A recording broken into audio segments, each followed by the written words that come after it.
मैं हर परीक्षा में हमेशा फर्स्ट आता था, लेकिन नेशनल जीनियस सिलेक्शन एग्जाम में पहुंचते ही मेरे होश उड़ गए। क्वेश्चन पेपर में जो सवाल थे उन्हें सॉल्व करना तो दूर, मैं तो सवाल ठीक से समझ भी नहीं पा रहा था। मेरा दिल अचानक बैठ गया। मैंने चुपके से आसपास बैठे स्टूडेंट्स की तरफ देखा। हैरानी की बात ये थी कि सब लोग तेजी से लिखे जा रहे थे। उस पल मेरा पूरा कॉन्फिडेंस टूट गया। क्या पूरे एग्जाम हॉल में सिर्फ मुझे ही कुछ नहीं आता? मैंने खुद को संभालते हुए दोबारा पेपर देखा। उस पर ऐसे सिंबल्स बने थे जो मैंने जिंदगी में कभी नहीं देखे थे। ऊपर से कुछ इतने खतरनाक फॉर्मूलाज थे कि देखकर ही दिमाग घूम जाए। पूरी शीट में मुझे सिर्फ पहली लाइन समझ आई, डेटोनेशन इंजन टेक्नोलॉजी। मैं अंदर ही अंदर घबरा गया। क्या जीनियस सिलेक्शन के पेपर इतने खतरनाक होते हैं? ये सब मैंने कभी सुना तक नहीं। फिर सॉल्व कैसे करूं? लेकिन उस वक्त मुझे नहीं पता था कि स्टेज पर खड़े इन्विजिलेटर ने गलती से 6th जनरेशन फाइटर जेट की रिसर्च ड्राफ्ट ही मेरी आंसर शीट के साथ रख दी थी। मैं पसीने से भीग चुका था। इतने सालों की मेहनत, दिन रात की पढ़ाई, क्या सब आज खत्म हो जाएगा? मैं लगभग हार मान चुका था कि तभी अचानक मेरे दिमाग में एक आवाज गूंजी, detected 6th generation fighter jet detonation engine technology, errors found in formulas and blueprints, system correction in progress. जैसे ही आवाज खत्म हुई, मेरे दिमाग में अचानक अनजान नॉलेज भरने लगी। हजारों फॉर्मूलाज, सिंबल्स और कॉम्प्लेक्स कैलकुलेशंस बिजली की तरह अंदर घुसने लगे। उस पल मेरा दिमाग किसी सुपर कंप्यूटर की तरह काम करने लगा। जो चीजें पहले बिल्कुल समझ नहीं आ रही थीं, वो अब धीरे धीरे क्रिस्टल क्लियर होने लगी। मैं एक्साइटमेंट में लगभग चिल्ला ही पड़ा। अब ब्लैंक पेपर देने की जरूरत नहीं पड़ेगी। कि मैंने बिना देर किए तुरंत पेन उठाया और तेजी से लिखना शुरू कर दिया। तब तक आधा एग्जाम खत्म हो चुका था। बाकी स्टूडेंट्स बेसिक क्वेश्चंस तो कर चुके थे, लेकिन पीछे वाले बड़े सवालों में सब फंस गए थे। कोई सिर पकड़कर बैठा था, कोई बाल नोच रहा था। पूरे हॉल में सिर्फ मेरी पेन लगातार चल रही थी। मेरी स्पीड देखकर बाकी स्टूडेंट्स भी शॉक हो गए। शायद उन्हें लग रहा था कि मैं कोई मॉन्स्टर लेवल जीनियस हूँ जो इस एलियन लैंग्वेज वाले पेपर को भी सॉल्व कर रहा है। एग्जाम खत्म होने की आखिरी सेकंड तक मैं लिखता रहा। सच कहूँ तो अभी भी बहुत कुछ बाकी था, लेकिन टाइम और आंसर शीट दोनों कम पड़ गए। इसलिए मैंने सिर्फ सबसे जरूरी डेटा और कोर प्रिंसिपल्स ही लिखे। एग्जाम खत्म होते ही पेपर्स कलेक्ट करके सील कर दिए गए। लगभग सारे स्टूडेंट्स उदास थे और पीछे वाले सवालों को लेकर कंप्लेन कर रहे थे। जैसे ही मैं स्कूल गेट से बाहर निकला, क्लास टीचर तुरंत मेरे पास आ गईं। कैसा गया एग्जाम? पेपर मुश्किल था क्या? फिर मैं हल्का मुस्कुराया। काफी मुश्किल था, लेकिन मुझे लगता है मैंने ठीक किया। जी, मेरे पास खड़ी क्लास ब्यूटी ल्यू रोशान की आंखें लाल थीं। इस बार तो मैं जरूर फेल हो जाऊंगी। पीछे वाले सवाल बहुत ज्यादा मुश्किल थे। फिर टीचर ने तुरंत उसे समझाया, टेंशन मत लो, बहुत सारे स्टूडेंट्स कह रहे हैं कि पीछे वाले क्वेश्चंस उनसे नहीं हुए। स्कूल लौटने के बाद प्रिंसिपल ने हम 3 टॉपर्स को ऑफिस में बुलाया। ल्यू रोशन काफी अपसेट लग रही थी। मुझे नहीं लगता इस बार कुछ खास होगा, लेकिन ल्यू लिंग कॉन्फिडेंस से बोली, मेरा ठीक गया। जितना आता था सब कर दिया। कि मैंने भी सच सच कहा। मुझे भी लगता है कि मेरा ठीक हुआ है। मेरी बात सुनकर प्रिंसिपल ने राहत की सांस ली। आखिर वो सबसे ज्यादा भरोसा मुझ पर ही करते थे। स्कूल में एडमिशन के बाद से हर एग्जाम में मैं फर्स्ट आया था और स्कूल के लिए काफी अवार्ड्स भी जीत चुका था। तभी ल्यू लिंग अचानक बोली, तू सच में कमाल है। पीछे वाले सारे सवाल हायर मैथमेटिक्स और ओलंपियाड थिंकिंग वाले थे। मैं तो सिर्फ एक ही क्वेश्चन कर पाई। फिर मैं उसकी बात सुनकर कंफ्यूज्ड हो गया। Higher mathematics, olympiad questions? Liu Roshan ने हैरानी से पूछा, क्या हुआ? इसी बार के एग्जाम की बात कर रहे हैं? मैं पूरी तरह स्टंट रह गया। पेपर डेटोनेशन इंजन टेक्नोलॉजी का नहीं था। फिर मेरी बात सुनते ही कमरे में सन्नाटा छा गया। क्लास टीचर को लगा मैं मजाक कर रहा हूँ। ऐसी बातें प्रिंसिपल के सामने नहीं करते। लेकिन मैं खुद कंफ्यूज था। नहीं, पेपर में सच में इंजन टेक्नोलॉजी के फॉर्मूलाज और ब्लूप्रिंट्स थे। ल्यू लिंग जोर से हंस पड़ी। तू एग्जाम पेपर ही भूल गया? कहीं एग्जाम हॉल में सो तो नहीं गया था? और तू डेटोनेशन इंजन सॉल्व करेगा? सपना देख रहा था क्या? लेकिन इस बार क्लास टीचर के चेहरे पर चिंता साफ दिख रही थी। उन्हें लग रहा था कि मैं झूठ नहीं बोल रहा। ये आखिर हुआ क्या? ऑनलाइन तो पूरा पेपर अपलोड हो चुका है, उसमें कहीं भी इंजन टेक्नोलॉजी नहीं है। कहीं तुम गलत एग्जाम हॉल में तो नहीं चले गए थे? कि ल्यू लिंग ने ताना मारा। पेपर तक गलत दिखाया, कहीं 0 मार्क्स ना आ जाएं। अब मैं खुद भी डाउट में पड़ गया था। आखिर वो क्वेश्चंस इतने मुश्किल थे कि किसी नॉर्मल हाई स्कूल स्टूडेंट के बस की बात ही नहीं लग रहे थे। मैंने धीरे से कहा, ये इम्पॉसिबल है। मैं सबके साथ ही एग्जाम हॉल में गया था। गलत रूम में कैसे पहुंच सकता हूँ? ल्यू रोशन ने मुझे समझाया, इतना मत सोचो। अगर इस बार सिलेक्शन नहीं हुआ तो भी कॉलेज एंट्रेंस एग्जाम बाकी है। अच्छे मार्क्स लाकर अच्छी यूनिवर्सिटी में जा सकते हो। मैं भी कॉन्फिडेंट नहीं हूँ। चलो साथ में मेहनत करते हैं। फिर उसकी बात सुनकर मैंने खुद को संभाला। मुझे नहीं पता था कि आखिर गलती कहाँ हुई, लेकिन मुझे खुद पर भरोसा था। ऊपर से अब मेरे पास हेवन डिफाइंग कॉम्प्रिहेंशन सिस्टम भी था। आगे सब और बेहतर ही होने वाला था। मुझे नहीं लगता अब कोई एग्जाम मुझे रोक सकता है। उसी समय दूसरी तरफ कॉन्फ्रेंस रूम में देश भर के टॉप एक्सपर्ट्स बैठे थे। आंसर शीट्स चेक करने वाले लोग साधारण टीचर्स नहीं, बल्कि अलग अलग फील्ड्स के एकेडमी लेवल स्पेशलिस्ट थे। रिव्यू टीम की हेड शशान ने सबकी तरफ देखते हुए कहा,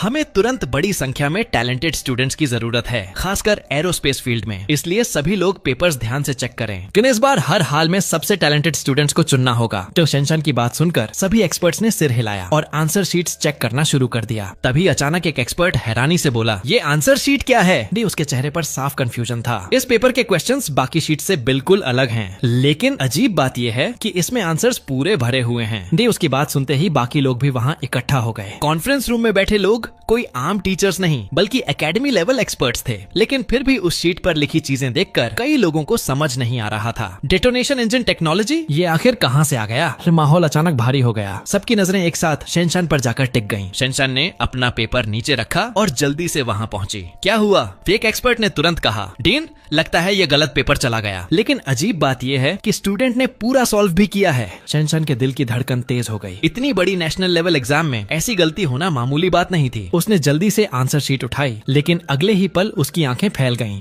ये तो मेरा कल वाला रिसर्च ड्राफ्ट है। मैं उसके माथे पर तुरंत पसीना आ गया। ये पेपर्स के बीच कैसे पहुंच गया? वो समझ चुकी थी कि ये गलती किसी स्टूडेंट के लिए कितनी अनफेयर थी। आखिर एरोस्पेस इंस्टीट्यूट तक जिन प्रॉब्लम्स को सॉल्व नहीं कर पाया, उन्हें एक हाई स्कूल स्टूडेंट कैसे कर सकता था? लेकिन फिर उसकी नजर आंसर्स पर गई और अगले ही पल वो पूरी तरह फ्रीज हो गई। दुनिया भर में डेटोनेशन इंजन टेक्नोलॉजी सबसे मुश्किल एरोस्पेस प्रॉब्लम्स में गिनी जाती थी। खासकर उसके पावर फॉर्मूलाज में सालों से फ्लॉज थे जिन्हें कोई ठीक नहीं कर पाया था। लेकिन इस आंसर शीट में लिखे फॉर्मूलाज पूरी तरह परफेक्ट थे। हर फ्लॉ करेक्ट किया गया था, हर मिसिंग कैलकुलेशन कंप्लीट थी। शेनशान को ऐसा लगा जैसे उसके ऊपर बिजली गिर गई हो। उसने तुरंत अपनी आंखें मली। ये कैसे पॉसिबल है? बाकी एक्सपर्ट्स घबरा गए। डीन आखिर हुआ क्या? तो लेकिन शेनशान के पास जवाब देने का समय नहीं था। वो पागलों की तरह हर फॉर्मूला, हर लाइन और हर कैलकुलेशन को ध्यान से देखने लगी। कुछ ही देर में उसके हाथ हल्के हल्के कांपने लगे। अचानक वो जोर से चिल्लाई, जल्दी मुझे पेपर और पेन दो। ये उसकी आवाज सुनकर पूरा रूम चौंक गया। जैसे ही उसे पेन मिला, वो तुरंत टेबल पर झुककर कैलकुलेशंस वेरीफाई करने लगी। बाकी लोग एक दूसरे का चेहरा देखने लगे। उन्हें समझ ही नहीं आ रहा था कि आखिर एक गलत पेपर में ऐसा क्या है। आखिर वो सिर्फ एक हाई स्कूल स्टूडेंट ही तो था। लेकिन शेनशान का रिएक्शन देखकर साफ था कि मामला बहुत बड़ा है। क्यूरियोसिटी में बाकी एक्सपर्ट्स भी उसके आसपास जमा हो गए। कुछ एरोस्पेस इंजन स्पेशलिस्ट्स ने जैसे ही फॉर्मूलाज देखे, उनकी आंखें भी फैल गईं। ये इम्पॉसिबल है। क्या ये सच में किसी हाई स्कूल स्टूडेंट ने लिखा है? एक एक्सपर्ट धीरे से बोला, मैंने पहले सिर्फ विदेशों में ऐसी कहानियां सुनी थी जहां गलती से किसी जीनियस ने इम्पॉसिबल क्वेश्चन सॉल्व कर दिए हों, लेकिन सोचा नहीं था कि हमारे हुआक्सिया में भी ऐसा देखने को मिलेगा। बड़े काफी देर बाद शेनशान ने आखिर पेन नीचे रखा। उसने गहरी सांस ली, लेकिन एक्साइटमेंट की वजह से उसका चेहरा अभी भी लाल था। फिर उसने बेहद गंभीर आवाज में कहा, सभी लोग ध्यान से सुनो, अभी इसी वक्त अपने सारे कम्युनिकेशन डिवाइसेस जमा करो। कोई भी बिना परमिशन के बाहर नहीं जाएगा। ने उसकी बात खत्म होते ही उसने सबके सामने सीधे पब्लिक सिक्योरिटी ब्यूरो को कॉल कर दिया। अब सभी एक्सपर्ट समझ चुके थे कि ये आंसर शीट कोई मामूली चीज नहीं थी, लेकिन नेशनल लेवल एक्सपर्ट्स होने की वजह से उनमें सीक्रेसी अवेयरनेस बहुत स्ट्रांग थी। किसी ने ज्यादा सवाल नहीं पूछे और सब चुपचाप पेपर्स चेकिंग में लग गए। दूसरी तरफ शेनशान तुरंत एरोस्पेस इंस्टीट्यूट वापस पहुंची और सभी सीनियर एक्सपर्ट्स को इमरजेंसी मीटिंग के लिए बुला लिया। डेप्यूटी डीन डिंगियन हैरानी से बोला, ओल्ड शेन, तुम तो इन्विजिलेशन के लिए गई थी, इतनी जल्दी वापस कैसे आ गई? और सबको इतनी अर्जेंसी में क्यों बुलाया? शेनशान ने एक्साइटमेंट में कांपते हाथों से आंसर शीट उसकी तरफ बढ़ा दी। तुम खुद देख लो कि डिंगियन ने कंफ्यूजन में शीट ली, लेकिन जैसे ही उसने पहला फॉर्मूला देखा, उसकी आंखें फैल गईं। तुम ये कहना चाहती हो कि ये फॉर्मूला सच में पॉसिबल है? शेनशान ने तुरंत सिर हिलाया। मैंने बेसिक कैलकुलेशंस करके चेक किया है, लेकिन फाइनल कंफर्मेशन के लिए डिटेल्ड वेरिफिकेशन और सुपर कंप्यूटर सिमुलेशन करनी होगी। डिंगियन की आवाज कांपने लगी। अगर ये सच निकला तो ये technology 6th generation fighter jet को सीधे 7th जनरेशन लेवल तक पहुंचा सकती है। शेनशान ने गंभीरता से कहा, इसीलिए मैंने एग्जाम हॉल तुरंत सील करवाया और यहाँ भागी चली आई।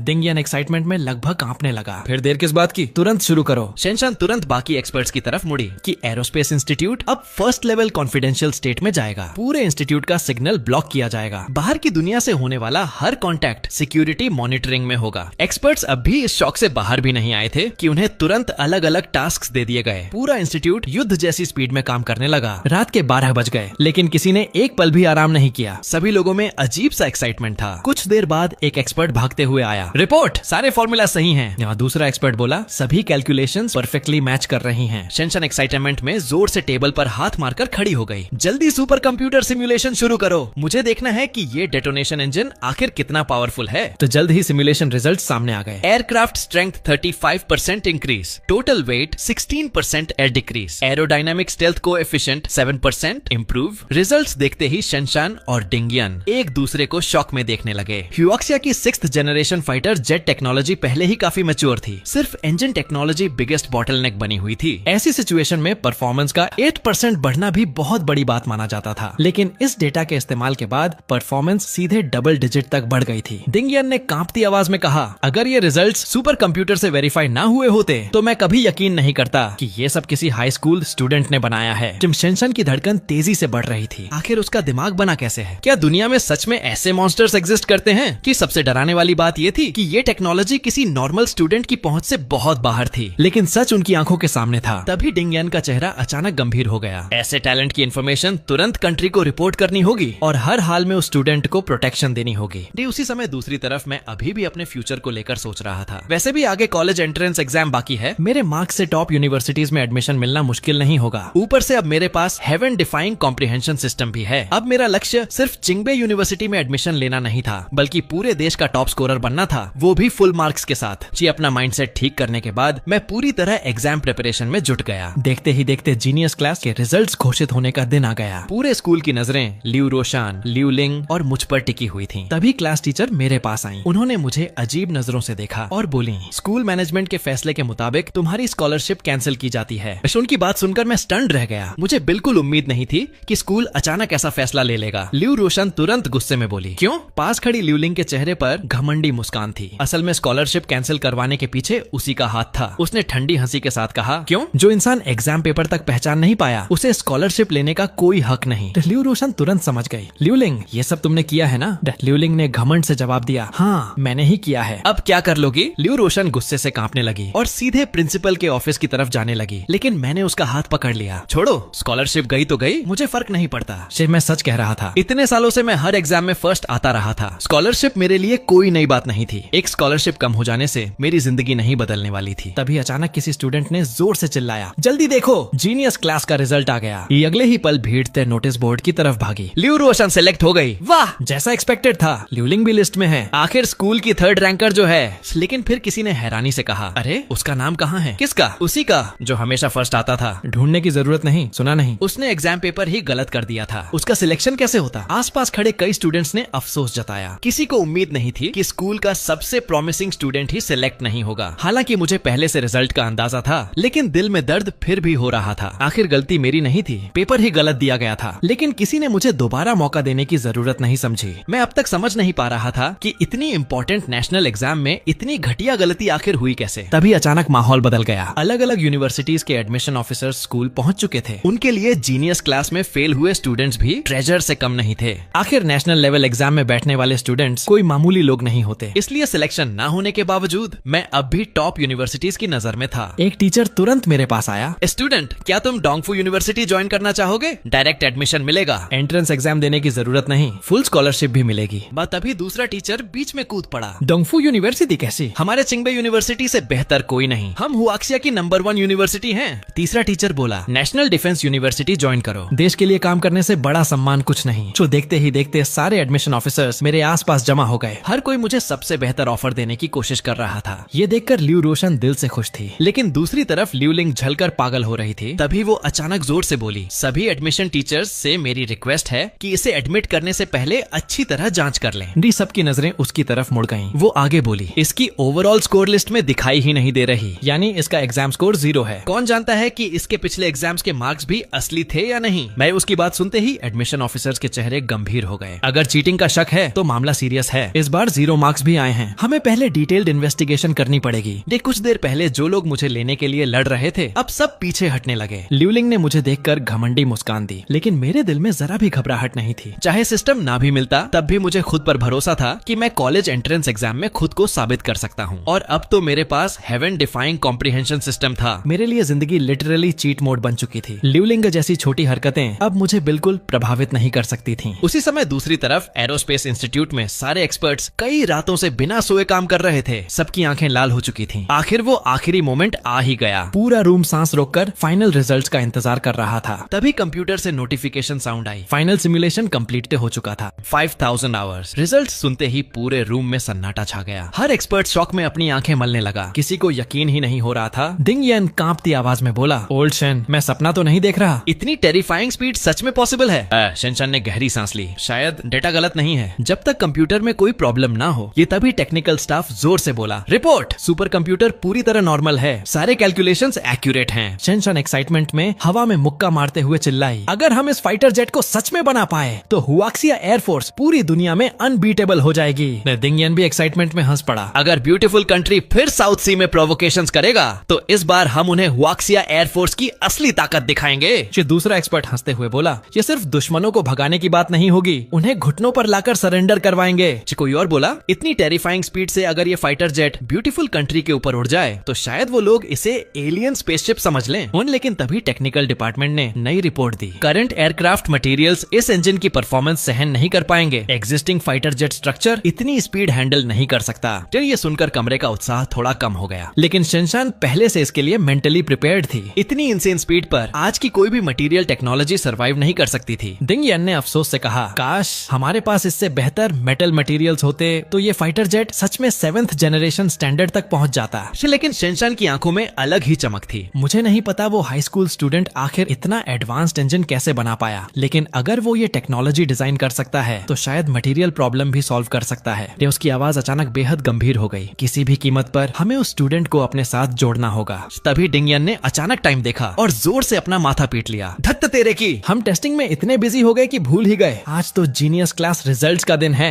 शिनचान भी चौंक गई। सच में? मेरे दिमाग से पूरी तरह निकल गया था। फिर उसने तुरंत सबकी तरफ देखा और सख्त आवाज में कहा, कोई भी अपनी पोस्ट छोड़कर कहीं नहीं जाएगा। हम खुद उस स्कूल जाएंगे और उस स्टूडेंट को पर्सनली रिक्रूट करेंगे। शिनचान की बात सुनकर दिंग यन ने तुरंत सिर हिलाया। सही कहा, उसकी सेफ्टी के लिए भी यही बेहतर रहेगा और नेशनल सिक्योरिटी ब्यूरो के लोगों को भी साथ ले चलते हैं। शिनचान ने गंभीर आवाज में कहा, आज से पूरा aerospace institute first level confidential state में रहेगा। एग्जाम चेकिंग में शामिल सभी टीचर्स और एक्सपर्ट्स भी निगरानी में रहेंगे। दिंग यन ने तुरंत जवाब दिया, सही बात है, अभी निकलते हैं। मिलिट्री आर्म्ड हेलीकॉप्टर से जाएंगे। कुछ ही देर बाद शिनचान और दिंग यन मिलिट्री डिस्ट्रिक्ट के आर्म्ड हेलीकॉप्टर में बैठे हुए थे। उनके साथ मिलिट्री कमांडर लोंग जंगो और नेशनल सिक्योरिटी डायरेक्टर जाओ यिमो भी मौजूद थे। लगातार 3 दिन बिना सोए काम करने की वजह से शिनचान और दिंग यन अब पूरी तरह थक चुके थे। जरूरी इंस्ट्रक्शंस देने के बाद दोनों सीट पर सिर टिकाते ही गहरी नींद में सो गए। दूसरी तरफ लोंग जंगो और जाओ यिमो के मन में ढेरों सवाल चल रहे थे। इतनी बड़ी ऑपरेशन सिर्फ एक हाई स्कूल जाने के लिए और ऊपर से मिशन को टॉप सीक्रेट बताया गया है। जाओ यिमो ने धीमे स्वर में कहा, क्या उस स्कूल में कोई हिडन नेशनल मिशन चल रहा है? लोंग जंगो ने सिर हिलाया, नहीं, लेकिन जो चीज 2 टॉप एरोस्पेस एकेडमिशियंस को पर्सनली वहां जाने पर मजबूर कर दे वो जरूर बहुत बड़ी होगी। उसी समय स्कूल के प्लेग्राउंड में स्टूडेंट्स रिजल्ट देखने के बाद वापस क्लासेस में लौटने की तैयारी कर रहे थे। जीनियस क्लास में 2 स्टूडेंट्स का सिलेक्शन होना वैसे ही स्कूल के लिए बहुत बड़ी अचीवमेंट थी। प्रिंसिपल के चेहरे पर भी साफ खुशी दिख रही थी। हालांकि मेरा सिलेक्शन नहीं हुआ था, लेकिन मेरे रेगुलर एकेडमिक रिजल्ट्स इतने शानदार थे कि टॉप यूनिवर्सिटी में एडमिशन लेना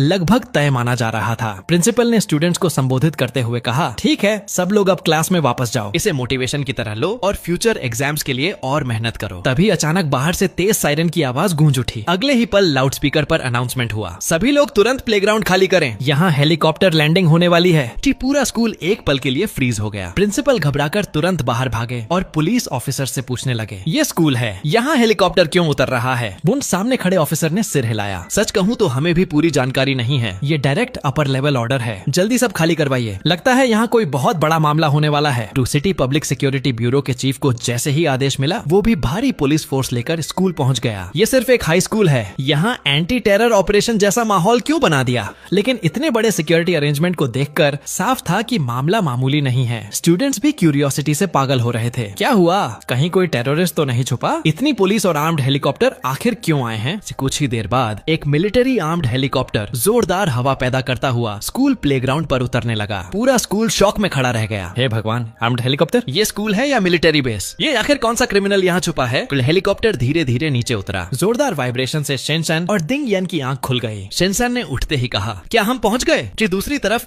पब्लिक सिक्योरिटी डायरेक्टर खुद आगे बढ़कर उनका स्वागत करने पहुंच चुका था। हेलीकॉप्टर का डोर खुला और सबसे पहले 20 से ज्यादा नेशनल सिक्योरिटी एजेंट्स बाहर निकले। वो दोनों तरफ परफेक्टली डिसिप्लिन्ड फॉर्मेशन में खड़े हो गए। ऐसा सीन देखकर प्रिंसिपल के पैरों तक से जान निकल गई। उन्होंने जिंदगी में कभी इतना बड़ा सिक्योरिटी ऑपरेशन नहीं देखा था। वो घबराकर आगे बढ़े। तभी शिनचान हेलीकॉप्टर से उतरी और बिना समय गंवाए बोली, माफ कीजिए, क्या आपके स्कूल में स्टूडेंट ली मौजूद है? तो प्रिंसिपल वहीं स्टंट रह गए। एक स्टूडेंट को ढूंढने के लिए मिलिट्री हेलीकॉप्टर तक ले आए? उनका दिमाग पूरी तरह घूम चुका था। आखिर ये पूरा ऑपरेशन सिर्फ एक हाई स्कूल स्टूडेंट के लिए किया गया था। एक स्टूडेंट चाहे कितना भी टैलेंटेड क्यों ना हो, वो इतने बड़े अधिकारियों को कैसे हिला सकता है?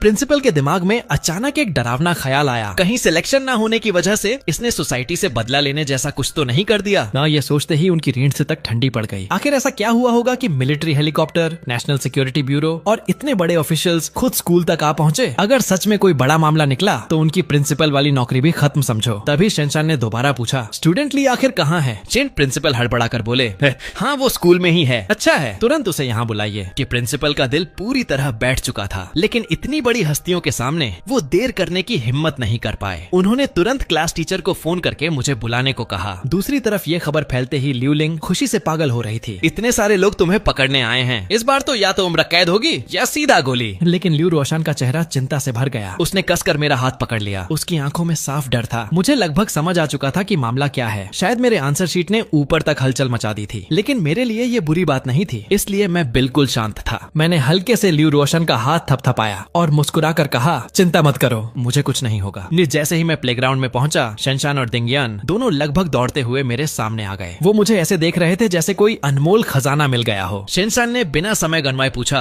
वो आंसर शीट तुमने लिखी थी? बस मैंने सिर हिलाया। हाँ, उस समय मुझे नहीं पता था कि पेपर गलत है। मैंने बस अपने हिसाब से सॉल्व कर दिया। बाद में पता चला कि बाकी लोगों के पेपर्स अलग थे, सिर्फ मेरे पास डिटोनेशन इंजन वाला पेपर था। सिर्फ मेरी बात सुनते ही शिनचान और दिंगयान की आखिरी शंका भी खत्म हो गई। आखिर वो रिसर्च डेटा पूरी तरह कॉन्फिडेंशियल था, कोई आम स्टूडेंट उसके बारे में जान ही नहीं सकता था। इसका मतलब साफ था, वो आंसर शीट सच में मैंने ही सॉल्व की थी। अगले ही पल शिनचान एक्साइटमेंट से कांपती आवाज में बोली, मैं अब ऑफिशियली अनाउंस करती हूँ, तुम्हें एरोस्पेस इंस्टीट्यूट में रिक्रूट किया जाता है। ये आसपास खड़े लोग शॉक में जम गए। शिनचान आगे बोली, तुम्हें हाईएस्ट लेवल ट्रीटमेंट मिलेगा, ट्यूशन फीस पूरी तरह फ्री होंगी और ज्वाइनिंग के साथ ही तुम्हें नेशनल एकेडमिशियन लेवल बेनिफिट्स दिए जाएंगे। कई दिनों से लगातार जागने के बावजूद शिनचान इस वक्त इतनी एक्साइटेड थी कि उसकी आंखों में थकान का नाम तक नहीं था। दिंगयान भी मुस्कुराते हुए बोला, एरोस्पेस इंस्टीट्यूट की तरफ से हम खुद गारंटी देते हैं, तुम्हें किसी चीज की चिंता करने की जरूरत नहीं है। अगर आगे तुम्हारी कोई कंडीशन हो तो बाद में भी बता सकते हो। लेकिन मैंने बिना झिझक सिर हिला दिया। मुझे किसी स्पेशल कंडीशन की जरूरत नहीं। अगर मेरी टेक्नोलॉजी से देश मजबूत हो सकता है, अगर इससे वेस्टर्न कंट्रीज दोबारा हुआक्सिया को दबाने की हिम्मत न करें, तो वही मेरे लिए सबसे बड़ी बात है। मेरी बात सुनते ही शिनचान की आंखें चमक उठी। तो इसका मतलब तुम्हें पता था कि तुम्हारी आंसर शीट यूजफुल होगी?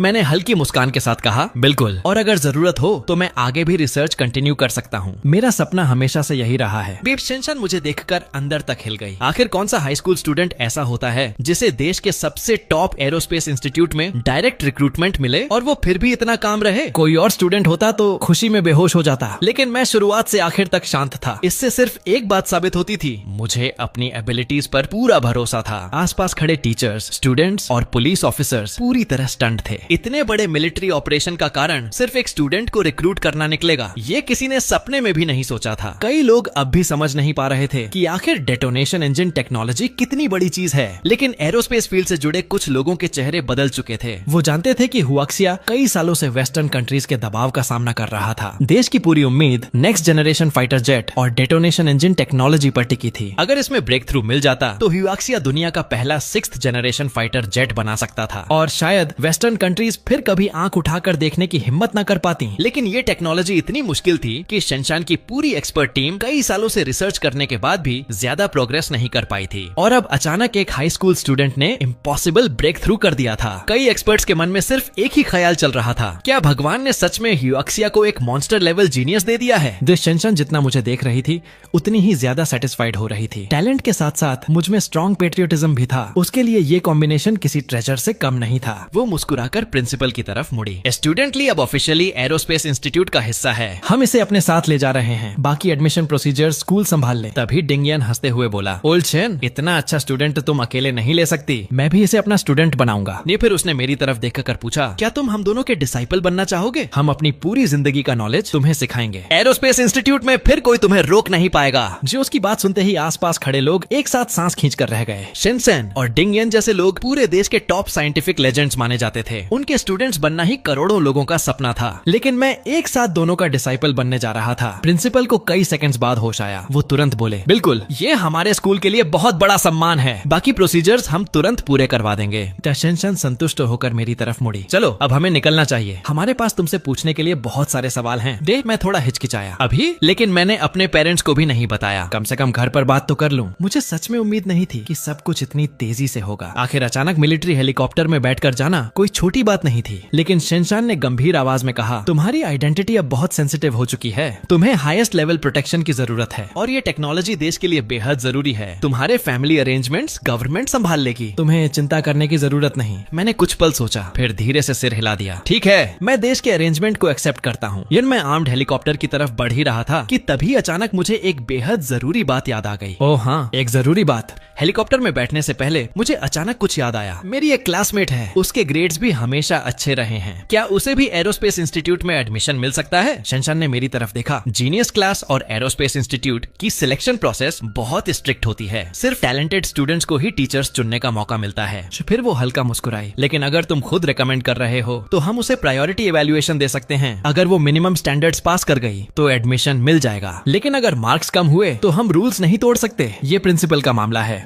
मैंने सिर हिलाया। इतना काफी है? शनशान ने पूछा। उस स्टूडेंट का नाम? मेरी नजर सीधे लियू रोशान पर गई। लियू रोशान। ये सुनते ही पास खड़ी लियूलिंग का चेहरा झलकर काला पड़ गया। उसने मुझे फेल करवाने के लिए घर की पूरी ताकत लगा दी थी, लेकिन आखिर में सब उल्टा पड़ गया। वो किसी भी हालत में समझ नहीं पा रही थी कि एक हाई स्कूल स्टूडेंट आखिर एरोस्पेस इंजन जैसी चीजें सॉल्व कैसे कर सकता है। उसके लिए मैं अब इंसान कम और मॉन्स्टर ज्यादा लग रहा था। जल्द ही मैं आर्म्ड हेलीकॉप्टर में बैठ गया। सबकी नजरों के सामने हेलीकॉप्टर धीरे धीरे आसमान में उड़ गया। नीचे खड़े प्रिंसिपल को आखिरकार होश आया। वो एक्साइटमेंट में चिल्लाए, जल्दी स्कूल के प्रमोशन मटेरियल्स दोबारा प्रिंट करवाओ। इस साल हमारे स्कूल से 3 जीनियस निकले हैं। लेकिन दूसरी तरफ हेलीकॉप्टर के अंदर शनशान और डिंगयन बेसब्री से मुझसे सवाल पूछ रहे थे। हमने आंसर शीट के डेटा से कैलकुलेशंस की थी, लेकिन एग्जिस्टिंग मटेरियल्स उस इंजन को सपोर्ट नहीं कर पाएंगे। मैंने शांत आवाज में कहा, क्योंकि उसके लिए सुपर लोड मेटल मटेरियल चाहिए। फिर दोनों एक साथ मेरी तरफ देखने लगे। मैंने आगे कहा, ये मटेरियल मैंने थियोरेटिकली कैलकुलेट किया है। अभी वो एग्जिस्ट नहीं करता, लेकिन मेरी कैलकुलेशंस गलत नहीं है। सही कंडीशंस मिले तो इसे बनाया जा सकता है। शनशान ने शॉक में गहरी सांस ली। ये मटेरियल कितने टेम्परेचर तक सर्वाइव कर सकता है? मैंने कुछ सेकंड सोचा। अगर करंट टेक्नोलॉजी के हिसाब से बात करें तो लॉन्ग टर्म में लगभग 5000 डिग्री से ज्यादा हीट सह सकता है। वो डिंगयन का चेहरा पूरी तरह बदल गया। अगर ऐसा मटेरियल सच में बन गया तो सिर्फ एरोस्पेस नहीं, न्यूक्लियर फ्यूजन टेक्नोलॉजी तक जंप कर जाएगी। कि दोनों ने मेरी बात पर जरा भी शक नहीं किया। आखिर जिसने कंटिन्यूअस डेटोनेशन इंजन जैसी इम्पॉसिबल टेक्नोलॉजी सॉल्व कर दी हो, उसके वर्ड्स पर सवाल उठाने की हिम्मत करना मुश्किल था। कई चीजों में मैं ऑलरेडी उनसे आगे निकल चुका था, और ये सब नॉलेज मुझे कैसे मिली? इसका जवाब सिर्फ एक ही था,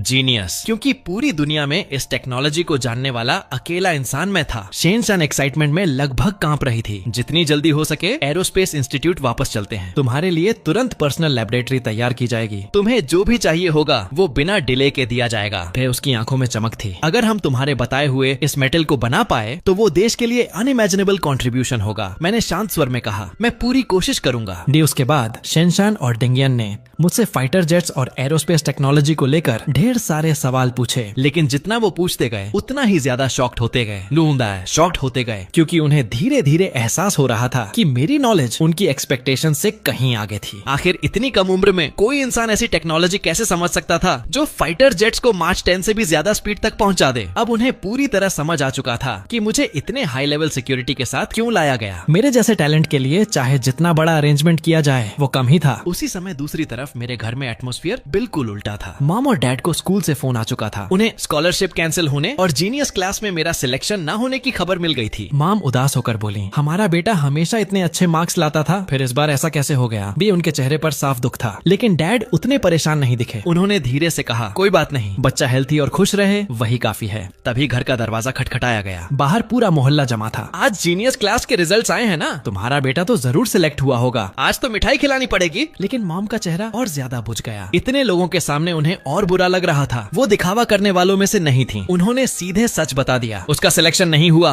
ये सुनते ही आसपास के लोग शॉक्ड रह गए। डैड ने मजबूरी में हल्की मुस्कान दी। हाँ, अभी क्लास टीचर का फोन आया था। बेट कुछ लोगों को सच में अफसोस हुआ, लेकिन कुछ ऐसे भी थे जो अंदर ही अंदर खुश हो रहे थे। तभी भीड़ में से एक औरत ताने मारते हुए बोली, स्कॉलरशिप भी वापस ले ली गई ना? कहीं ऐसा तो नहीं कि पहले वाले मार्क्स चीटिंग से आते थे? जी, वो औरत हमेशा से मेरे पेरेंट्स से जलती थी, क्योंकि उसका बेटा मेरी ही उम्र का था, लेकिन पढ़ाई में बिल्कुल कमजोर था। आज उसे आखिर मौका मिल गया था। उसने घमंड से कहा, मेरा बेटा तो स्कूल छोड़कर बिजनेस कर रहा है, महीने के 10-20 हजार कमा लेता है, पढ़ाई करके भी आखिर नौकरी ही करनी पड़ती है। ये उसकी बातें सुनकर मॉम और डैड दोनों का खून खौल उठा। मॉम गुस्से में बोली, तुम्हारे बेटे में चाहे जितनी कमाई हो हमें जलन नहीं, लेकिन जो लोग कहते हैं पढ़ाई बेकार है, उनके बच्चों में किसी का रिजल्ट अच्छा है। जी, वो औरत तुरंत लाल पड़ गई। अच्छे मार्क्स से क्या हुआ? आखिर सिलेक्ट तो नहीं हुआ ना? चाहो तो मेरे बेटे की दुकान पर काम दिलवा दूं। भी डैड का चेहरा भी अब खराब हो चुका था। उन्होंने गुस्से में कहा, बस अब सब लोग जाइए, हमें स्कूल जाना है। लेकिन जाते जाते भी वो औरत बड़बड़ाती रही। पढ़ाई करते थे, आखिर हुआ क्या? आखिर में नौकरी ही करनी पड़ती है। तभी अचानक बाहर से ढोल नगाड़ों जैसी आवाज आने लगी। सभी लोग चौंक कर बाहर देखने लगे। पहले लगा शायद किसी की शादी है, लेकिन नीचे सड़क पर गवर्नमेंट ऑफिशियल्स की लंबी कॉन्वॉय खड़ी थी। सबसे आगे कुछ लोग बड़े बड़े बैनर्स लेकर चल रहे थे। अभी कुछ देर पहले तक ताने मारने वाले पड़ोसी अब एक दूसरे का चेहरा देखने लगे। अरे अभी तो कहा था कि वो फेल हो गया, फिर ये सरकारी लोग यहाँ क्यों आए हैं? ये कुछ ही मिनटों में पूरा कंग्रेचुलेशन कॉन्वॉय हमारे घर के नीचे पहुँच गया। वही जेलस पड़ोस ने अब घबराकर फुसफुसाने लगी, ये आखिर हो क्या रहा है? से तभी सबसे आगे खड़े सीनियर ऑफिशियल ने उनकी बात सुन ली। उसने तुरंत भौहें चढ़ाई। किसने कहा स्टूडेंट ली फेल हुआ है? ये उसकी आवाज गर्व से भरी थी। स्टूडेंट ली ने एक्स्ट्रॉर्डिनरी परफॉर्मेंस दी है इस एग्जाम में। स्टूडेंट ली ने पूरे देश में फर्स्ट रैंक हासिल की है। इतना ही नहीं, उसे एरोस्पेस इंस्टीट्यूट के दोनों डीन्स ने एक साथ अपना स्टूडेंट चुना है। वो हमारे पूरे शहर का गर्व है। किसी को भी उसके बारे में गलत बातें फैलाने की इजाजत नहीं दी जाएगी। सो ये शब्द सुनते ही मेरे मॉम डैड पूरी तरह स्टंट रह गए। वो अब तक समझ ही नहीं पा रहे थे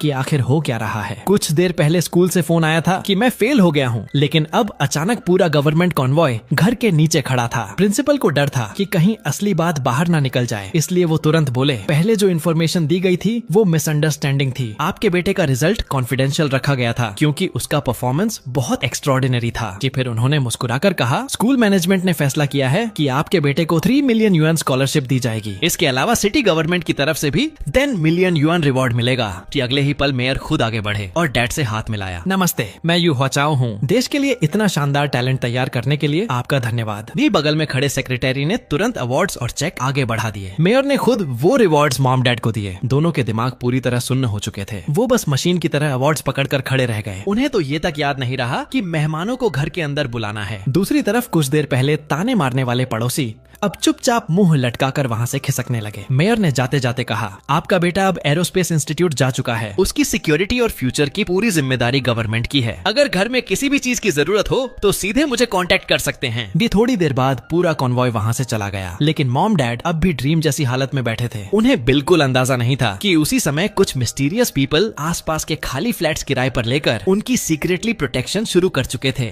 दूसरी तरफ मेरा आर्म्ड हेलीकॉप्टर एरोस्पेस इंस्टीट्यूट पहुंच चुका था। पूरा institute already highest security level पर था, लेकिन मेरी सेफ्टी अब सबसे ज्यादा इम्पोर्टेंट बन चुकी थी। मेरे बाहर निकलने के लिए बुलेट प्रूफ कार्स तैयार रहती थीं। हर वक्त दर्जनों आर्म्ड सिक्योरिटी पर्सनल आसपास मौजूद रहते। यहाँ तक कि मिलिट्री स्पेशल फोर्सेस की एक यूनिट हमेशा स्टैंड बाय रहती थी। खाने तक के लिए अलग स्टाफ था। फूड बनने के बाद भी उसे 3 बार सिक्योरिटी चेक से गुजरना पड़ता था। रास्ते भर शनशान और दिंगयन मुझसे लगातार डिस्कशन करते रहे। जितनी बातें होती जा रही थीं, दोनों उतने ही एक्साइटेड होते जा रहे थे। इंस्टीट्यूट पहुंचते ही उन्होंने तुरंत सभी टेक्निकल एक्सपर्ट्स को मेन कॉन्फ्रेंस हॉल में बुला लिया। शनशान सबके सामने खड़ी हुई और गंभीर आवाज में बोली, सभी लोग ध्यान से सुनिए, यही वो जीनियस है जिसने आंसर शीट पर डेटोनेशन इंजन टेक्नोलॉजी सॉल्व की थी। फिर पूरा हॉल एकदम शांत हो गया। शनशान आगे बोली, आज से ये ऑफिशियली एरोस्पेस इंस्टीट्यूट का हिस्सा है और ये सिर्फ मेरा ही नहीं बल्कि वाइस डीन दिंगयन का भी स्टूडेंट होगा। फिर उसने बिना रुके अगला अनाउंसमेंट कर दिया, इसके अलावा मैं इसे डेटोनेशन इंजन प्रोजेक्ट का चीफ इंजीनियर अपॉइंट करती हूँ। हॉल में बैठे एक्सपर्ट्स पहले से ही मुझे देखने के लिए उत्सुक थे। आखिर उन्हें सिर्फ कुछ फॉर्मूलाज और पार्शियल डेटा मिले थे,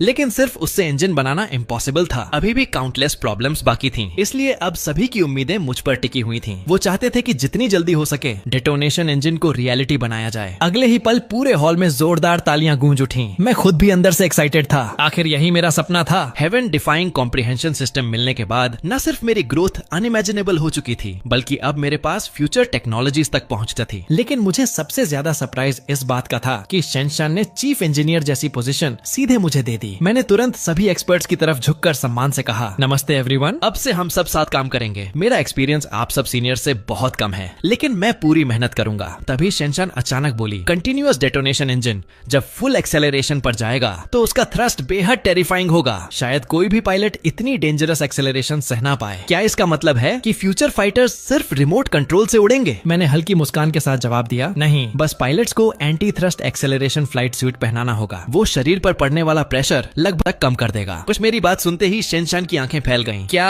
ऐसा फ्लाइट सूट सच में बनाया जा सकता है? शिव ने शांत स्वर में कहा, अगर anti gravity acceleration suit successfully बन गया तो पायलट स्पेस मेच से भी ज्यादा स्पीड सह पाएंगे। कि हॉल में बैठे सभी एक्सपर्ट्स के चेहरे बदल गए। इसका मतलब साफ था, फ्यूचर में हुआक्सिया के फाइटर जेट्स कई मिसाइल्स से भी तेज हो सकते थे। यहाँ तक कि कुछ इंटरकॉन्टिनेंटल मिसाइल्स की मिड फ्लाइट स्पीड भी इतनी नहीं होती। दूसरे शब्दों में, फ्यूचर में एनिमी मिसाइल लॉन्च होने के बाद भी हुआक्सिया फाइटर्स उन्हें इंटरसेप्ट कर सकते थे। शेनसन और डिंगयन ने एक दूसरे की तरफ देखा। दोनों की आंखों में साफ शौक था। मैंने कामली कहा, एग्जाम के समय ही मैंने सिस्टम की मदद से एंटी ग्रेविटी फ्लाइट सूट का बेसिक कॉन्सेप्ट कैलकुलेट कर लिया था, लेकिन उस वक्त मेरा पूरा फोकस डेटोनेशन इंजन पर था। को है, अगर मुझे पर्याप्त समय मिला तो मैं बाकी टेक्नोलॉजी भी डेवलप कर सकता हूँ। शेनशान एक्साइटमेंट में लगभग कांप उठी। हमें हर कीमत पर 6th और 7th जनरेशन फाइटर्स तैयार करने होंगे और ये एंटी ग्रेविटी फ्लाइट सूट तो सबसे इम्पोर्टेंट प्रोजेक्ट बन चुका है। कि मैंने बिना हेजिटेशन सिर हिलाया। मैं पूरी कोशिश करूंगा। तभी शेनशान अचानक सभी एक्सपर्ट्स की तरफ मुड़ी और गंभीर आवाज में बोली, सभी लोग ध्यान से सुनो, आज से पूरे डिपार्टमेंट को एक दिन की छुट्टी दी जाती है। सब तुरंत जाकर आराम करो। मैं एकदम चौंक गया। अभी कुछ सेकंड पहले तक पूरा माहौल युद्ध जैसा था और अब अचानक छुट्टी। डिंगयन हंस पड़ा। तुम्हें शायद पता नहीं, पिछले 3 दिनों से हम सब ने ठीक से सोया तक नहीं है। तभी मैंने ध्यान से सबके चेहरे देखे। कई लोगों की आंखें पूरी तरह लाल थीं। कुछ लोग तो मुश्किल से खड़े थे। मैं तुरंत बोला, तो फिर आप सबको तुरंत आराम करना चाहिए। इतने दिन बिना सोए शरीर कैसे टिकेगा? शेनशान ने सिर हिलाया। हम लोग थोड़ी देर रेस्ट करेंगे, उसके बाद तुरंत रिसर्च शुरू होगी। गिल्ड एक्सपर्ट्स अब सच में लिमिट तक पहुंच चुके थे, इसलिए सब धीरे धीरे बाहर जाने लगे। तभी शेनशान ने एक लड़की की तरफ इशारा किया। ये तुम्हारी पर्सनल सिक्योरिटी ऑफिसर होगी। इसका नाम लिनवन है। आज से ये तुम्हारी सेफ्टी और डेली लाइफ दोनों हैंडल करेगी। फिर लिनवन आगे बढ़ी और उसने हाथ बढ़ाया। हेलो, आगे से कृपया कोऑपरेट करना। मैंने उसका हाथ मिलाया, लेकिन अगले ही पल मुझे एहसास हुआ कि उसकी ग्रिप किसी आम लड़की जैसी बिल्कुल नहीं थी। उसका हाथ बेहद मजबूत था। साफ था कि वो प्रोफेशनली ट्रेंड फाइटर थी। थोड़ी देर बाद वो मुझे मेरे रहने की जगह पर लेकर गई। वो एक लग्जूरियस लार्ज अपार्टमेंट था। पूरा इंटीरियर बेहद मॉडर्न था। लिविंग रूम की ग्लास वॉल्स तक बुलेट प्रूफ थी और बाहर से अंदर कुछ भी दिखाई नहीं देता था। प्राइवेसी और सिक्योरिटी दोनों टॉप लेवल की थी। लिनवन ने मेरी तरफ देखकर पूछा, क्या आप अभी आराम करना चाहेंगे? नहीं, मुझे आराम की जरूरत नहीं है। मैंने सीधे कहा, मुझे सिर्फ कुछ ब्लैंक पेपर्स, पेन्स और रूलर्स चाहिए। मैं अभी काम शुरू करना चाहता हूँ। लिनवन ने बिना कुछ पूछे तुरंत सारी चीजें लाकर मेरे सामने रख दी। मैंने गहरी सांस ली और एंटी ग्रेविटी फ्लाइट सूट से जुड़ी कैलकुलेशंस के बारे में सोचना शुरू कर दिया। अगले ही पल मैंने बिना हिचकिचाए heaven defying comprehension system activate कर दिया। अचानक अनगिनत फॉर्मूलाज, स्ट्रक्चर्स और अननोन नॉलेज मेरे दिमाग में फ्लड की तरह भरने लगे। मैंने तुरंत पेन उठाया और पागलों की तरह लिखना शुरू कर दिया। पेपर्स पर सिर्फ फॉर्मूलाज और कैलकुलेशंस ही नहीं, बल्कि डिटेल्ड ब्लूप्रिंट्स भी तेजी से बनने लगे। लिनवन चुपचाप खड़ी मुझे देख रही थी। पहली बार उसके हमेशा ठंडे रहने वाले चेहरे पर हल्की हैरानी दिखाई दी। उसे उम्मीद नहीं थी कि एक इतना यंग लड़का जो आज ही एरोस्पेस इंस्टीट्यूट में आया है, बिना एक पल वेस्ट किए सीधे रिसर्च मोड में चला जाएगा। इतनी कम उम्र में ऐसा फोकस और डिसिप्लिन सच में रेयर था। हालांकि लिनवन बाहर से कोल्ड लगती थी, लेकिन इसका मतलब ये नहीं था कि उसे लोगों की केयर करना नहीं आता। उसने क्वाइटली मेरे लिए कॉफी बनाकर टेबल पर रख दी। फिर कुछ फ्रूट्स, स्नैक्स और ड्राई फ्रूट्स भी पास में रख दिए। ये सब करने के बाद वो पास बैठ गई और चुपचाप मुझे काम करते हुए देखने लगी। समय धीरे धीरे गुजरता गया। कुछ देर बाद मुझे हल्की भूख महसूस हुई। मैंने बिना सोचे कॉफी उठाकर खत्म कर दी और लिखते लिखते ही स्नैक्स और ड्राई फ्रूट्स खाना शुरू कर दिया। हेवन डिफाइंग कॉम्प्रिहेंशन सिस्टम इस्तेमाल करना मतलब दिमाग को उसकी एब्सोल्यूट लिमिट तक पुश करना था। इससे एनर्जी कंजम्पशन भी कई गुना बढ़ जाती थी। देखते देखते 2 घंटे गुजर गए। इस पूरे समय में मेरा पेन एक पल के लिए भी नहीं रुका। टेबल पर रखा लगभग सारा स्नैक्स खत्म हो चुका था। ये देखकर लिनवन अंदर तक शॉक्ड थी। इतने लंबे समय तक इतनी टेरिफाइंग कंसंट्रेशन बनाए रखना किसी नॉर्मल इंसान के बस की बात नहीं थी। शुरुआत में जब उसे मेरी सिक्योरिटी ड्यूटी दी गई थी, तब उसने अंदर ही अंदर इसे मजाक समझा था। आखिर उसकी नजर में मैं सिर्फ एक हाई स्कूल स्टूडेंट था, लेकिन अब उसकी सोच पूरी तरह बदल चुकी थी। लेकिन अब सच उसकी आंखों के सामने था। लिनवन को यकीन ही नहीं हो रहा था कि मैं इतना टेरिफाइंग लेवल का जीनियस हूँ। उसने ज्यादा देर सोचा भी नहीं और तुरंत फिर से पानी भरकर रखा। साथ ही कुछ और डिजर्ट्स और खाना तैयार करवाया। उसके बाद वो लिविंग रूम में गई और किसी को कॉल लगाया। हेलो, मैं लिनवन बोल रही हूँ, कुछ और स्नैक्स भेजिए और इस बार ब्रेन न्यूट्रिशन वाले इंग्रेडिएंट्स ज्यादा रखिए। कॉल खत्म करके वो वापस स्टडी रूम में आकर बैठ गई। उसे साफ आदेश मिला था कि 24 घंटे हर वक्त मेरे पास रहना है। कुछ देर बाद नया खाना पहुंच गया। लिनवन ने हमेशा की तरह पहले हर डिश खुद टेस्ट की, कंफर्म किया कि सब सेफ है। तभी वो खाना मेरे टेबल पर रखकर वापस बैठ गई। समय तेजी से बीतता गया, लेकिन मैं अब भी उसी टेरिफाइंग कंसंट्रेशन के साथ काम कर रहा था। डेस्क पर ड्राइंग्स और फॉर्मूलाज का ढेर बढ़ता जा रहा था। इतने पेपर्स जमा हो चुके थे कि वो छोटी सी पहाड़ी जैसे दिखने लगे थे। मैंने हर शीट के कोने पर नंबरिंग कर दी थी, वरना वरना बाद में सिर्फ उन्हें अरेंज करने में ही घंटों लग जाते। शुरुआत में लिनवान सिर्फ सरप्राइज थी, लेकिन अब वो सच में शॉक्ड हो चुकी थी। उसकी खूबसूरत आंखों में साफ डिसबिलीफ दिखाई दे रहा था। कई बार उसके मन में आया कि मुझे रोककर थोड़ा रेस्ट करने को कहे। आखिर लगातार इतनी हाई इंटेंसिटी में काम करना शरीर को तोड़ सकता था। लेकिन तभी उसे जाओ इमो की वार्निंग याद आ गई। रिसर्च के दौरान उसे कभी डिस्टर्ब मत करना। कई बार अचानक आया एक इंस्पिरेशन पूरे इम्पॉसिबल प्रोजेक्ट को सॉल्व कर देता है। अगर वो मोमेंट टूट गया तो नुकसान बहुत बड़ा होगा। और इस वक्त मेरा स्टेट बिल्कुल वैसा ही था, इसलिए लिनवान मुझे रोकने की हिम्मत नहीं कर पाई। वो सिर्फ चुपचाप मेरा खाना,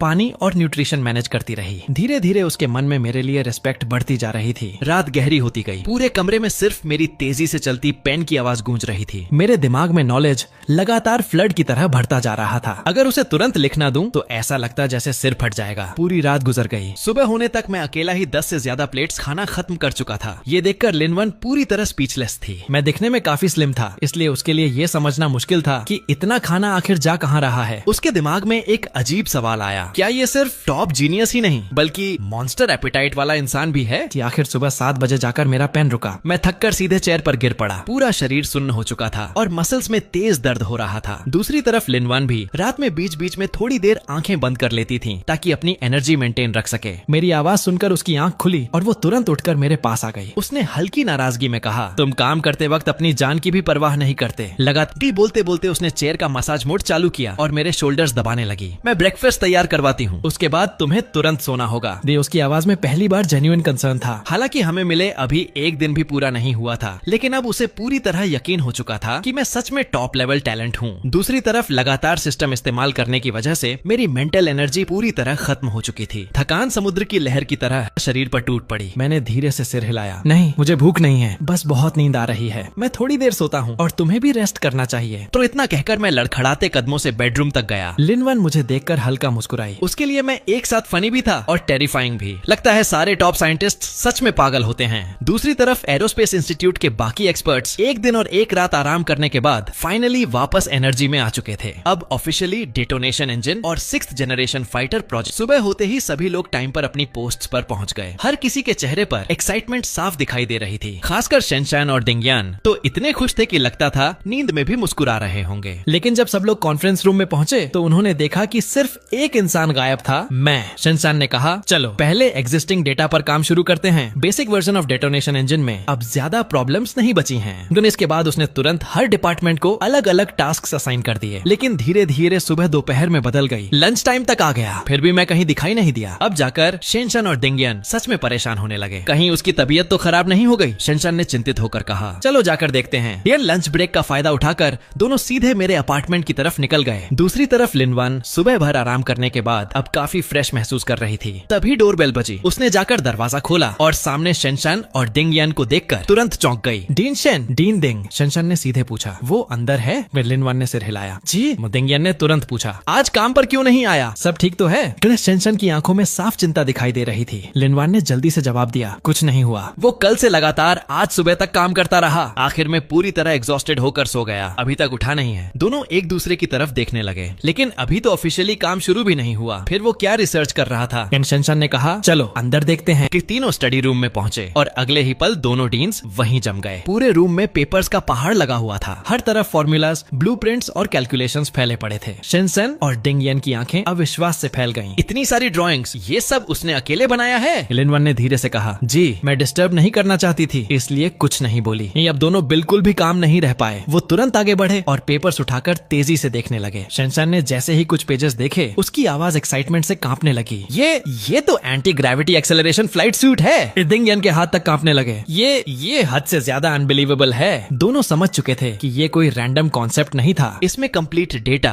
प्रोडक्शन प्रोसेस और डिटेल्ड स्ट्रक्चर्स तक मौजूद थे। डिंगयान ने तुरंत कहा, जल्दी सब अरेंज करो, हमें शुरुआत से अंत तक पूरा वेरीफाई करना होगा कि अगर ये टेक्नोलॉजी सच में सक्सेसफुल हो गई तो एरोस्पेस फील्ड का पूरा फ्यूचर बदल सकता था। तीनों ने लगभग आधा घंटा लगाकर सारे पेपर्स प्रॉपर्ली अरेंज किए। उसके बाद दोनों बूढ़े साइंटिस्ट्स बाकी सब भूलकर वहीं बैठ गए और पूरी कंसंट्रेशन के साथ रिसर्च शुरू कर दी। हर ब्लूप्रिंट पर डिटेल्ड मेजरमेंट्स और मैन्युफैक्चरिंग प्रोसेस लिखा था। दोनों अपने अपने फील्ड्स के टॉप एक्सपर्ट्स थे। एक नजर में समझ जाते कि कौन सी डिजाइन प्रैक्टिकल है और कौन सी इम्पॉसिबल। बीच बीच में वो फिंगर्स पर कैलकुलेशंस तक करने लगते। धीरे धीरे वो इतने डूब गए कि उन्हें भूख तक का एहसास नहीं रहा। पता ही नहीं चला कब दोपहर के 3 बज गए। तभी अचानक डिंगयान का का पेट जोर से घुर्राया और दोनों रियलिटी में वापस आए। तुम्हारे यहाँ कुछ खाने को है क्या? दिंगियन ने थकी आवाज में कहा। सुबह से कुछ नहीं खाया, लो ब्लड शुगर जैसा लग रहा है। क्या लिनवन तुरंत स्नैक्स और टी लेकर आई। फिर उसने हैरानी से देखा कि दोनों टॉप साइंटिस्ट्स बिल्कुल इमेज की परवाह किए बिना सीधे खाने पर टूट पड़े। वो अंदर ही अंदर स्पीचलेस थी। कुछ देर पहले जब उसने उन्हें खाने के लिए पूछा था तो दोनों ने उसे रोक दिया था और अब हालत ये थी कि लगभग चक्कर खाने वाले थे दोनों। उसके बाद शेनशान ने तुरंत पेपर्स का बड़ा ढेर उठाया और जल्दी से बोली, जब वो उठे तो उसे बता देना कि हम ड्राइंग्स ले गए हैं। तो दिंगियन ने भी दूसरी स्टैक उठा ली। दोनों चाहते थे कि जितनी जल्दी हो सके पूरी टेक्नोलॉजी को डिटेल में स्टडी किया जाए और जल्द से जल्द एंटी ग्रेविटी फ्लाइट सूट बनाया जाए, क्योंकि अगर ये सूट बन गया तो सिर्फ फ्यूचर 6th जनरेशन फाइटर्स ही नहीं बल्कि मौजूदा 5th जनरेशन फाइटर्स की कॉम्बैट कैपेबिलिटी भी कई गुना बढ़ सकती थी। आखिर 5th जनरेशन फाइटर्स की लिमिट, सबसे बड़ी लिमिटेशन खुद पायलट्स का शरीर था। तेज एक्सेलरेशन और शार्प टर्न्स के दौरान आम इंसान का शरीर प्रेशर सह ही नहीं पाता।